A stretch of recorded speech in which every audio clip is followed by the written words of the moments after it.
out on the road. So many days gone by, gotta get back where they know my name. I've been too long without you, so I'm coming to find you tonight. Hi everyone, Dr. Heidi here again. Thank you all for who's been following my YouTube channel. Very excited to see everybody following along. Wanted to talk with you guys tonight, and this one goes out to all you introverts in the group. I just want to say introverts can do it too. And what do I mean by that? You might think that being, a business psychologist, an author, a professor, and standing in front of people and talking all the time makes me an extrovert, and that I'm extremely comfortable with this. And I can tell you that's far, far, far from the truth. I am an introvert. I am as far down on the scale as you would get as being an introvert.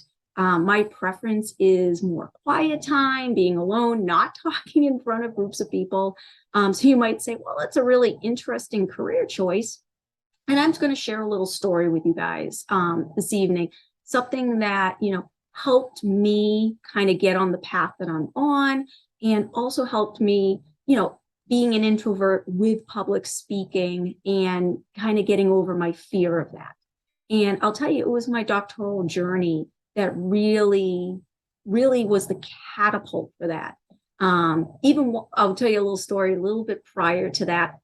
When I was in my MBA program, I remember I would always have little cue cards with me, and I'd be reading from them during presentations. And then one day, I was always working with one particular group every time we moved through our classes. And one day they noticed that I wasn't using the cards anymore, but I had to have them. And so what they did was they took my cards right before the presentation and they ripped them up and threw them in the trash. And they said, you don't need these. And I was just like, well, if we don't do well, that's going to be all on you guys. And believe it or not, the presentation went great. Everything was fine. And I realized I really didn't need it. They had become kind of a crutch, but that still really wasn't the catalyst that made me a great speaker or really enjoy speaking or sharing my thoughts with people. Really, that transition happened during my doctoral program. It was during my first residency, and I attended the residency. And believe it or not, for that residency, we had to read 500, I'm not kidding you, articles to be prepared for it. And I walked in that very first day, and the professor said, okay, today we're going to do presentations. And I thought to myself, oh my gosh, I was prepared. I thought I had everything that I needed, and I'm going through the syllabus, looking and looking and looking. I'm like, I don't see anywhere that said I had to prepare a presentation.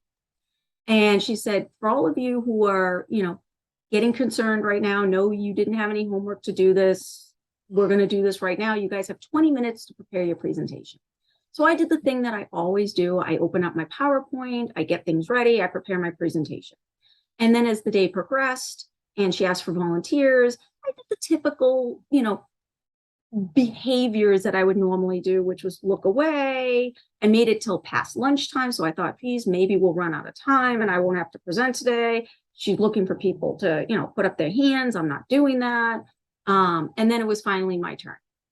And she said, after I had my turn, we got, towards the end of the day. And she said, now, who can tell me what the first presentation was about? Of course, nobody could answer her question. Then she asked a very funny question. She said, what was the last presentation about? The one we had just listened to. And again, nobody could answer that question either. And her point was that traditional ways of presenting didn't capture your audience, didn't keep your audience engaged, and didn't consider the length of time that people could really absorb information. And so she said, we're going to do this again tomorrow. And I said, oh boy, I don't think I can do this. But she said, I'm going to challenge each of you to not use PowerPoint and to find a way to engage your audience. And your audience has to participate in your presentation. I thought, that's an interesting perspective. And she assigned the articles this time. So my article was about the banning of children's books or certain nursery rhymes within elementary schools. And so I don't know why, but I got an idea in my head and it just kept kind of going over and over that it was Little Red Riding Hood, Little Red Riding Hood, Little Red Riding Hood. And so I thought about it and I said, I think out there somewhere is a politically correct version of this. So I did a little research, found it.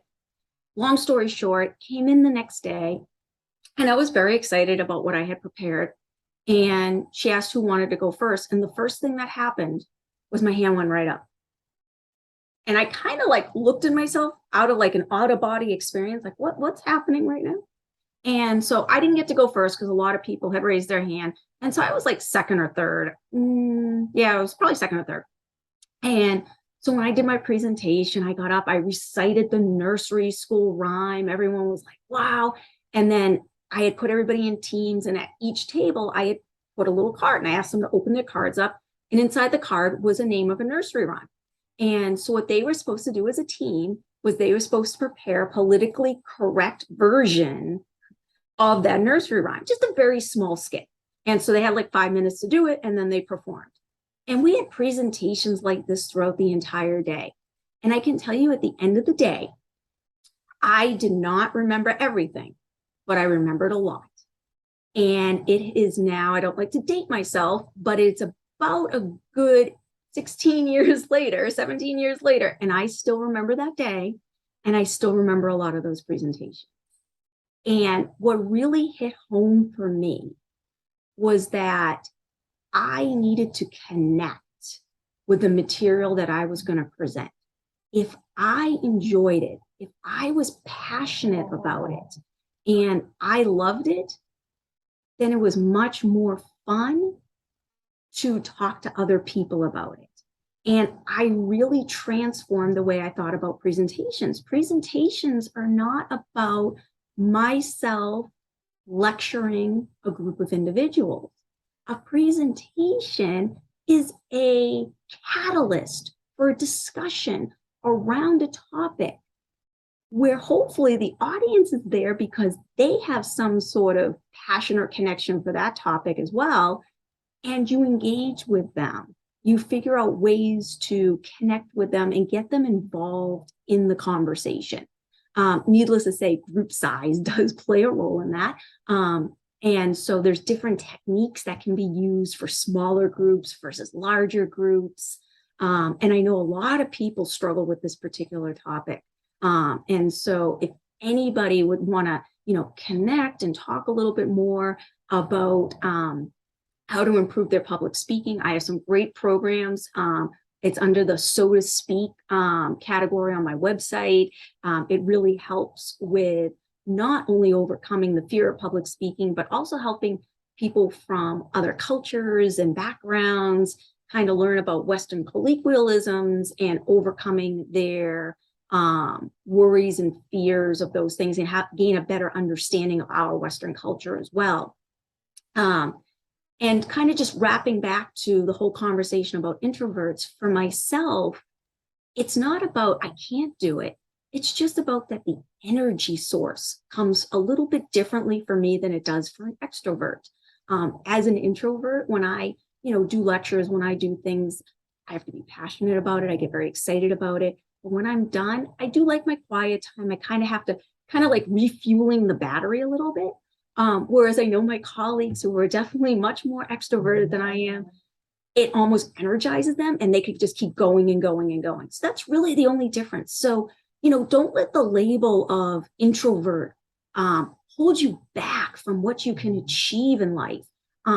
It's nothing more than a way of figuring out how to use your energy in the proper channels and when you need to regroup and when you use that energy again. That's all it is. It shouldn't be held as a stopping point to say, oh, I can't do that. I'm an introvert.